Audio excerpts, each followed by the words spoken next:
প্রচুর ভক্ত সমাগম দক্ষিণেশ্বর মন্দিরেও। সমস্ত রীতি মেনে চলছে মা ভবতারিণীর আরাধনা।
ঠনঠনিয়া কালীবাড়িতে নিয়ম মেনে হচ্ছে কালী পুজো। দীপান্বিতা অমাবস্যাতে বিশেষ পুজোর আয়োজন করা হয়েছে।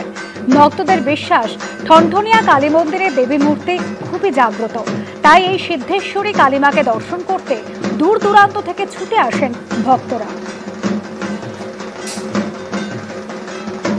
কালীপুজোর সকালে এই মুহূর্তে আমরা রয়েছি ৩২২ বছরের পুরনো উত্তর কলকাতার ঠনঠনিয়া কালী মন্দিরে।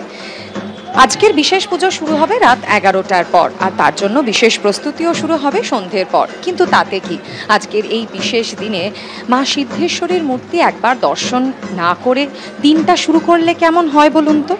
সেই কারণেই সকলে এই মুহূর্তে ভিড় জমাচ্ছেন। প্রচুর মানুষ, শুধুমাত্র উত্তর কলকাতার আশপাশের মানুষজন নয়, কথা বলে দেখেছি দূর দূরান্ত থেকে বহু মানুষ আসছেন মা সিদ্ধেশ্বরীর কাছে একবার তাদের মনস্কামনাটা পৌঁছে দিতে। কারণ সকলেরই বিশ্বাস, মায়ের কাছে যাই চাওয়া যায় তাই নাকি মা শোনেন এবং মা তাই দেনও।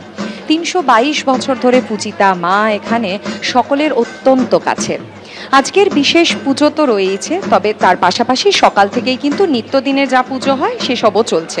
ভোর 4:30 মঙ্গল আরতি দিয়ে শুরু হয়েছে এবং এর পাশাপাশি মাকে আজ বিশেষ রূপে সাজানো হয়েছে, গয়না পরানো হয়েছে, তবে ফুলের সাজ সেটা হবে সন্ধেবেলা। এর পাশাপাশি ভোগের আয়োজনও কিন্তু চলছে। শুধুমাত্র মূর্তি না, পুরো মন্দিরও সাজানো হয়েছে ফুলের সাজে। এবার অপেক্ষা শুধু সেই বিশেষ মুহূর্তে। ক্যামেরায় অজয় দাসের সঙ্গে মাধুরী চট্টোপাধ্যায়, এবিপি আনন্দ, কলকাতা।